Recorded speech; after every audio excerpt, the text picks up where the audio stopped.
My skin is black. What you looking My at? skin Yeah, is black. I feel so good to be black right now. is black. What you look- Welcome to episode 131 of the Black in Fashion podcast. Thank you guys so much for joining me today. And guess what, guys? It is the first day of Women's History Month. So, of course, I want to start Women's History Month with, of course, promoting and talking about all of our different Black women entrepreneurs and all the amazing and great things that they are doing in the industry. So, today, you already know because she was on the episode a little while back. It's Porchea-Londone. How are you? Hey, happy to be back. Right. So this time, the reason why I brought her back so soon is that she is going to be one of our panel contributors for the LC Self-Care Designer Retreat happening in Chicago, April 28th through April 30th. So the last episode, 130, was Asia Carr. She's also a Chicago native, and the reason why we're going back home to Chicago is because that's where I'm from, and it is the 3-year anniversary of LC Apparel Consulting. So I'm pulling out all the big guns, and I have an amazing group of panel that's gonna come and talk to you, pour into you, give you guys some inspiration, some motivation, especially when it comes to women in the creative space and entrepreneurship. So, Portia, do you like? Wait, first of all, should it be? Do you like it's saying like Porchea-Londone or Porchea-Londone? Like, tell me because I want to make sure I'm saying it right. No, you're fine. People use it interchangeably. Most people call me Portia because it's what they hear first. Okay. But I only use my full name in print. Isn't that crazy? Gotcha. My mom Really? calls me Porchea-Londone when she's mad. She's like in the grocery store, Porchea-Londone when she's looking for me. But like other than that, it's good. Gotcha. Okay. So I want you to talk a little bit about your journey as a solopreneur and how switching from working, those regular old 9 to 5s and that transition into solopreneurship has shaped you and changed you. I feel like this is what I was born to do. I come from a lineage of entrepreneurs. I always tell people how my grandparents moved to Chicago from Louisiana in the 60s, and they were able to own property in the early 70s. Like, I think they moved here in 68 and they had a building by 70. Okay. So, when my grandfather passed in 2005, he hadn't worked a regular job in like 15 years. He was traveling the world with his band doing what he loved to do for a living. And I have countless stories like that in my family. So I think that this is really just me getting back to my God ordained destiny. I think that working the regular jobs, I was able to learn about leadership. I was able to learn what to do and what not to do, because we all have had those supervisors where you got to go say a quick prayer in the bathroom before you say something out of pocket. Mm-hmm. So I learned a lot about people and how to manage, and like all of the things that I've done up until this point have prepared me to be the business owner that I am now. Like, I understand the importance of, not just treating employees or contractors well, but having systems in place and like making sure you don't have any hiccups and everything's kind of going without a hitch. So yeah, my journey has really just kind of been getting back to who I was always supposed to be. Now, can you tell us about maybe some of the obstacles that you faced, like going through this journey? Oh my gosh. Well, we can just start with the fact that I had to work some jobs that I didn't necessarily want to do. I think the role that probably was the most disconnected from my purpose, I worked in a corporate IT customer service okay. for a couple of years, which is just so far left field from everything that I do. And just, I remember being there and like, I was doing my job. I had to make like 45 or 50 calls a day or something.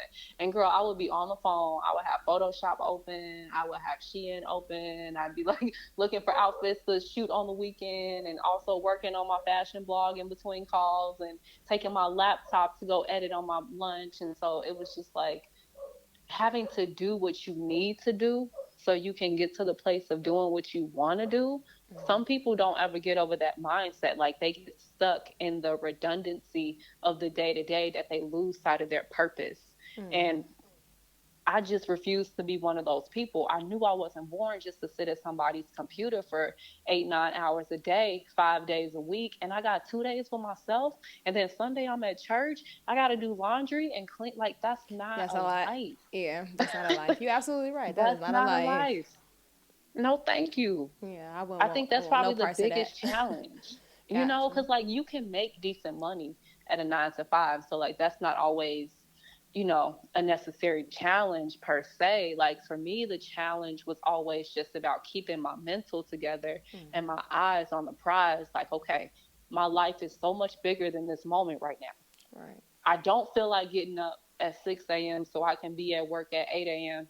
Because we fashion, so I'm coming to the Right. office slaying it every day. I'm Every not just day. rolling out of bed. So like I'm getting up at 6 to get to work at 8. Like that wasn't always easy, Right. you know. I Yeah. mean, and not that it's always easy as an entrepreneur now, because you do have to have a level of discipline, and I don't think enough people talk about that. We always hear about the freedom that comes Right. with it, Yeah, we gotta and talk about oh, that you can, discipline that come. Like you don't really set your schedule the way you think because you gotta let your schedule work around your clients too in service based businesses. So it's like I don't have that. I have control over my schedule, but I still gotta be conscious when my clients are available. So I have to work my schedule around their availability a lot. yes. And then eventually you get to the point where you can delegate, right? So, Hmm. like, I'm in that season now where I've had to bring on people, and that sounds great, but you still have to train people and you have to Hmm. trust people to do the level of quality work that you know that you're going to provide. So, Right. like, for me, there's a little bit of anxiety with that because I have clients that I've been able to build a rapport with. And Hmm. so, to hand it off to an intern or an employee and trust them to do the same level of work, like, there's anxiety with that, at least for me, Girl. and just choosing the right people, Right. right? When I'm interviewing people, we have an Illinois media school here, and I spoke with them maybe a couple weeks ago, and I was so blessed, girl. I was so blessed, Hmm. because I had 11 people. 11 is my favorite number, by the way. So I was Hmm. blown away by that. But I had 11 people sign up to do an internship with me, and I had initially went in thinking I might get two. And Gotcha. so one of the guys working there, he's like, yeah, we normally get like 4 or 5 people that might sign up. And I was like, 4 or 5, and I got 11? Like having to choose between 11 people who've said yes to you already. That's what's Like up. that's hard. How do I find the right person? How do I know that what you're telling me is what you're actually going to deliver? All right, you Like got to put these them are on the things trial. that, Like yeah. for me, and you know what's crazy? I was where you are about 3 years ago, around this time, Hmm. as far as like hiring my first interns and hiring my first employees. And honestly, I was so ecstatic. And I would say that this is the time where you need to get your boundaries completely in order and operations completely in order, because when Yes. it started out, I can honestly say that it seemed very great, and I went and mine moved really fast. In March of 20, I'm just gonna say 3 years, that's literally the same time. In March 2020, I hired my first two interns, and by July I had 5 employees, and by August I had 12. So Mm, mine went really, really fast. But what I yeah. find that is when I kind of let go to trust, they almost ran my business into the ground. Mm, Yeah, and that's the like, and I had to, and I'm still recovering from that. So when you like, that's what I'm saying, and those are the two things, like the biggest pieces of advice that I can give when it comes to it. I didn't have, like standard operating procedures in place. I didn't have like HR stuff in place when it came to interns. I didn't, and I trusted too fast. Whereas like that mm, training and that development and stuff like that, that takes time, And I originally I was on it. I'm like, oh my God, I'm gonna do this. But then I was told that I was micromanaging, and that the clients would never trust them if I was inside of everything, if I wanted to be in every project, if I wanted to be on every email. So to back off, and I backed off. And once I backed off, I almost, in my opinion, I almost lost my company because I started the following year mm, in the negative, almost negative mm. $60,000. So, and that was a What? lot of things. Yes, gun. Yes, and that comes from employees not doing what they were supposed to do. That comes from productivity. That comes from misinformation from employees. So, I literally had to go back and downsize and come down to now I have a solid team of 5. And I didn't, and I Mhm. had the same amount of clients I always had, but me rushing thinking that I need more people is where I messed up, and not focusing on training, development, standard SOPs is where I messed up at. So I wanted to make sure I share that with you because you're in that place. That is the number one thing. And Yeah. people that you never think will, do you wrong, and people you stick your neck out for, honey, I'm here to tell you, I never would have thought it. First intern, turn employee, turn everything. Like I had the same experience. So I That's want to crazy. avoid you from having that experience. Vet them, Yeah. vet them, and have a training day once a week. And checking Yeah. do quizzes, like making Mm-hmm. sure everybody up to date on what's going on, what client doing this. But keep that momentum up. That's the biggest piece of advice that I can give. Yeah, I started like hiring people. Well, I was like I started hiring interns a couple years ago, but wasn't consistent. And I hired like my first person to really like work with me last year.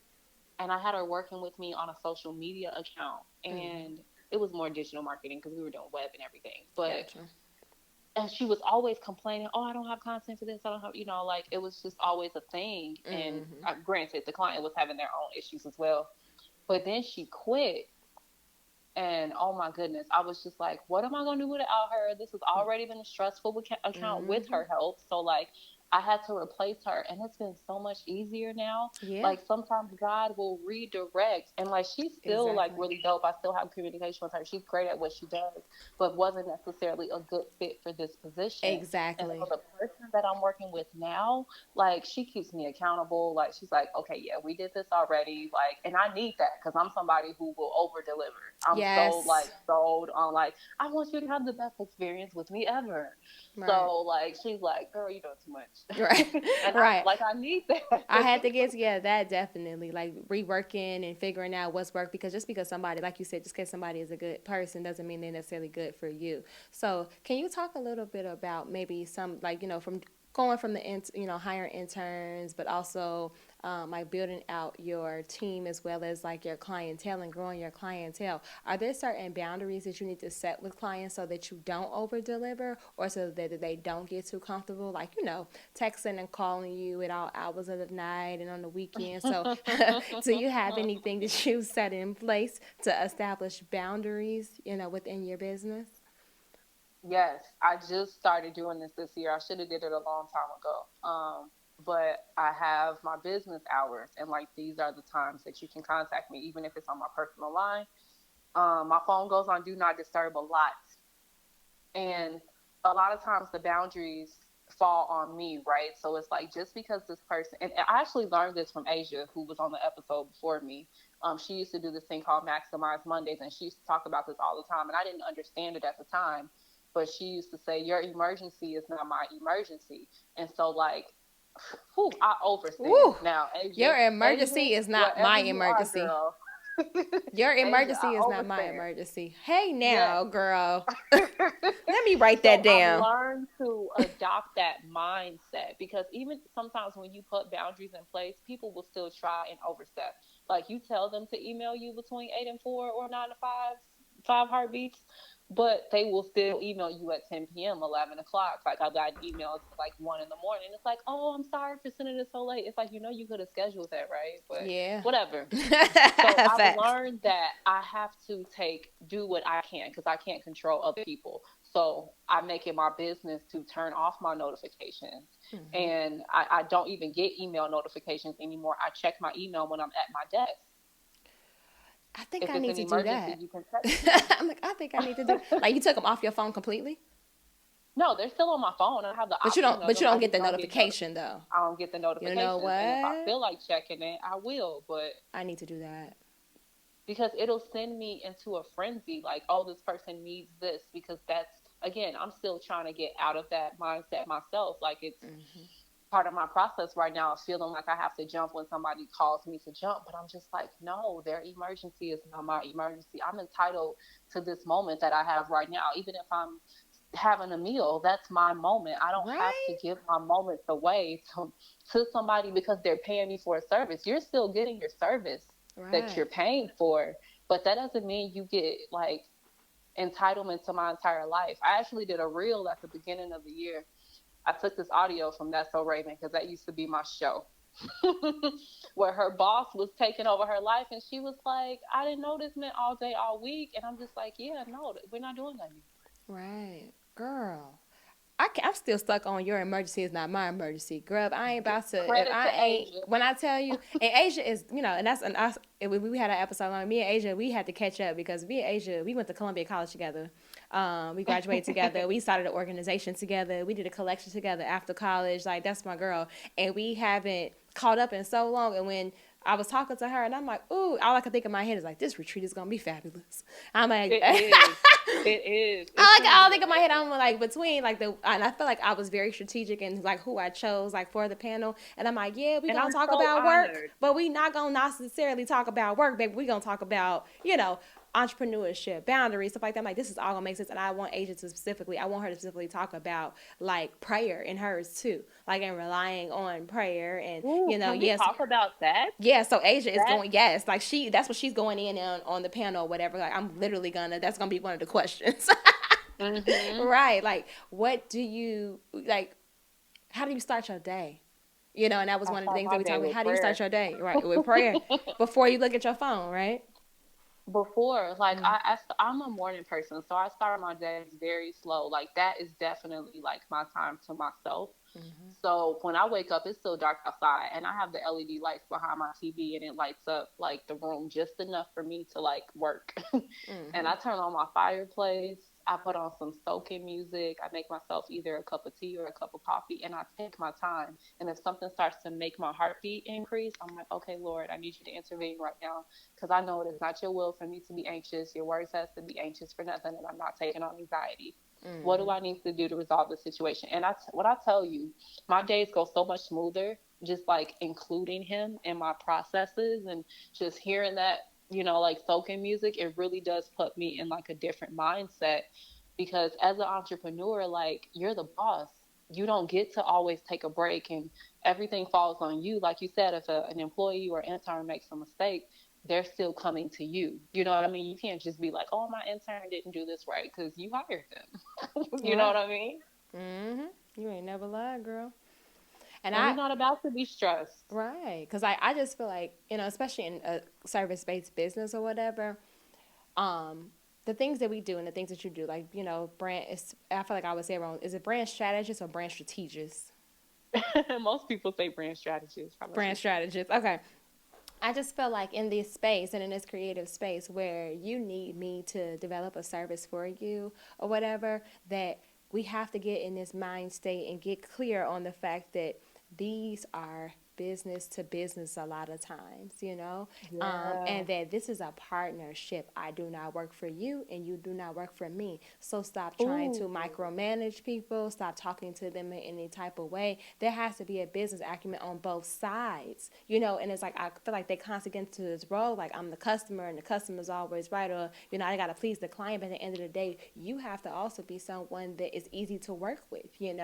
Like, I can't Mm-hmm. have you disrupting my peace when I'm trying to, create it, like when I'm trying to do a service for you. So, girl, I have that worked into my contracts. Like, if I feel abused in any way, it's cut the cord and you're not getting your money back. Ooh. Girl, I don't play. I have a No, client I've had to handbook learn to and a adjust my contract. contracts as Yeah. well. I have, girl, Yeah. wait, so Portia, I have both. I have a contract, then I have a client handbook that they have to sign so they understand the way I work. Yep. Yeah, so Say I have a contract all policy. legalities, and then here go this handbook so you can understand how I work because I don't who know and don't care who you was working with before, but this is the way we roll over here. Period. I Yeah. have a policy list that they have to read and sign before they even can start working with me. And like I was saying, like you have to protect yourself. Like we're an entity just as much as they are. And I think that lots of times in these service-based businesses, like you said, people forget that it's a partnership. Mm-hmm. And I have to make sure all of my T's are crossed and my I's are dotted because at the end of the day, if something goes wrong, I have to be able to still provide for myself. I don't have a job. Me and one of my friends were just talking about this yesterday. Mm-hmm. Like, I don't have a job. This is my career. This is my life. It's my I get a lot of livelihood. people who try to get, yeah, my livelihood. People who try to get free services, or I've had clients who are like, oh, I want to pause. No, ma'am, we have a contract. You have to give me 30 days notice. Mm-hmm. Your even if you don't want services, your stuff is still auto paid on auto payment. You know what? Like I like I'm that. I need reasonable to with do that. people. The whole 30 days thing, like ain't no pause. Yeah, because Facts. people will try it, and I'm flexible. Like if you got a family crisis, major thing going on, I'm not a jerk Right. where I'm like, well, you need to pay me anyway. Right. But if you pausing just because you want to switch it up, like I had a client who was doing that a lot, like every other month they wanted to try something different. Oh, we want to try doing this. What they got to do with me? Get somebody else to do it. Get somebody else to do it. I hear that. That's We what's got to up. protect ourselves out here because people will try to take advantage. And I'm naturally very nice, and I've had to, you know, develop that leadership and that a little bit of grittiness. You know what I mean? I think Mm-hmm. Beyonce talked about this before too, where Yeah. she was like, you had to learn that you can't be polite, you can't be nice You got to be because fair. people, yeah, you have Yep. to be fair because people will take advantage of you. Because Mm-hmm. I'm the queen of bubbly and happy, and like that's just who I am. But I had to learn, like, when it comes to business, sometimes you got to put that in your pocket. Yeah, and you got to put your foot down and stand up for yourself too, and not allow people to take advantage of it. And then they love to throw out, well, I just spent so much money. Yeah, and you got the service. That's what you paid for. So like, I don't like when that comes out. I don't know if you have experience with that, where someone always want to comment on how much they paid. Well, yeah, just like you Mm-hmm. paid for it is me executing it. So you bringing that up is neither here nor there. Like I just think that is a very, I don't know. I just don't that, oh, well, I paid this, yeah, and you got this for paying that. But it's just like that's Yeah, always a common thing that exactly. people want to throw in your face, like, oh, I paid my money, yeah, and for your money you got a service. So, but just Yep. because you paid your money and I provided a service, you don't own me and you don't run my business. And you also not my only client, so you need to relax. Ooh, that part. Now that's something I Stop always out say. the All only my client clients act like syndrome. they You my ain't the only only client. client. Like you need to relax. Like, and I have in my contracts, Yeah. for me, I don't do timelines because we're creating a product from scratch. And that's in my contract because it's like, it depends on you. It depends on when you're paying. It depends on if the fitting goes right. It depends on if the fabrics we like. So it's just like, I don't have a time frame in my contract because we're developing something. And yeah, I might say, hey, I'm doing fabric sourcing this day, and I might show you a whole bunch of fabrics and you don't like them. So then I got to go back out and look Mhm. some more. And that just may not be one day. That might take me a few weeks to find some more stuff. And same with like a fitting. Like I Yeah. might fit a garment and then you don't like the fit and you want to change the design. Then I got to go back and I got to repattern, make some stuff, refit some stuff. So it's like I don't do timelines for that reason. I might make a whole garment and then you don't like it. And then I got to go back and make the changes based off of what you don't like. So Mhm. I don't do time. And people get Yeah. so mad about it. I'm like, but it's in the contract from day one. It says that I don't do timelines for that reason. There's too many factors. There's too many things that need to work together in order for me to have a completed product. So, oh, I'm launching in Yes. 3 months. Da da da da. Okay, my process is the same, and I have a whole bunch of clients, and everybody has the same process. So you telling me you need something done in 3 months when I got 46 people ahead of you, girl? What? Like at minimum, if you want to work with me and you want to put out a line, you need to start at least a year ahead of time, because you just never know. Ooh, Yeah, that part. yeah, Yeah, I don't think people talk about that either. Where it's like when you work in an industry where like it's so many subjective. components. Yeah, I'm like, I can't just throw Yeah. that. It's not like I'm doing like website development. Like you tell me what you want, and I put it together. Or you getting your hair done, and you show me a picture, and I do it. Like we're creating something from scratch, meaning from nothing. Yeah. And we need raw materials. We need testing. We need so much different things. But all it is Girl, that's I why I want it stopped doing down. graphics. I stopped doing graphics and websites for people. I only do them for a select few because it becomes so much work. It's so subjective. Like here I am spending X amount of hours doing, this project for you just for you to be like, oh, you have, so many revisions. And I added that to my policies. Like you get X amount of revisions on this project because you're not about to be having me change this 5 times and it's taking up my time. Like I want people to be Exactly. happy with their service, but I also can't just work myself into the ground and be unfair to myself either. So you have that's why I was talking about systems in the beginning of like having that flow, because again we have to protect ourselves as entrepreneurs because nobody else is looking out for us. It's nobody else's responsibility to make sure that I'm not overworked and underpaid but me. Right. Absolutely. Absolutely right. All right, so but before we wrap up, I'll just like always end every podcast with it's a muse. I think I did it last time. So if you just want Okay. to throw out a mantra, a quote, a prayer, anything like that that just keeps you motivated, and also if you could just tell us what you're looking forward to most about the designer retreat. Oh my gosh. I'm looking forward to so many different things. I'm excited to meet people that I may not have met already. I'm excited to see people that I already know. I'm excited to meet you in person. I think the panel's going to be lit. The services, the spa services. I was just telling you guys in here because I was telling Lenese on a one-on-one call. But one of my clients just did like a in-school retreat for young girls, and I was like, man, I wish I had something like this. Not even thinking about the retreat, but yeah, this is going to be so good because beginning of the year can be hectic, and I'm excited to just like have time to relax. Right. You know what I mean? And hopefully share some nuggets on like, entrepreneurship and working in fashion and branding, and help some people as well. Yes. I love sharing what I've learned because if I can help the next person by saying, hey, do it this way or don't do it this way, I'm always all for them. I love that. Did you get the deck? Did it finally come through? Yes, I did. I Oh, love okay. it. Oh, okay. I'm like, did it finally come through? Shoot. It did. Okay. It did. I was like, oh my gosh, this is so lit. It's going to be amazing. I'm so excited. I'm like, I got an outfit, but I kind of want like 2 more now. I need to get some for the whole weekend. Right. All right. And if you just want to leave us with a special note to motivate someone else. Yeah. I just tweeted and posted this on Instagram the other day, but I said that purpose doesn't have an expiration date, so you don't have to scramble. I know the world wants to make us think that if you're not making 6 figures by a certain age, if you're not married, if you're not doing XYZ, if you haven't launched your business, that you're a failure, and if you don't do it by a certain time, it's too late. But your purpose was born with you, and it doesn't go anywhere. Like, you don't have to try to force or rush to try to get to something that's already a part of you. So don't be afraid to take your time. Don't be afraid to like do your research, because once you start doing it, you're going to learn along the way. But if you can avoid making some of the hiccups and mistakes, I say that's the safer way to go. So don't feel like you have to rush your purpose, because it's not going anywhere. You don't have to rush your purpose. I love that. It's yours for the keeping.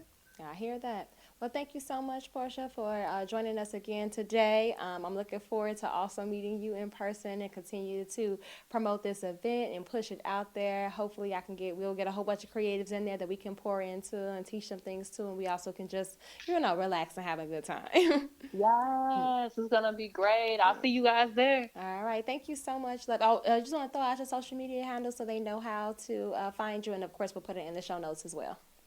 Yes, I'm Rich Homie Porchea, Rich_Homie_Porchea. Come on, Rich Homie Porchea.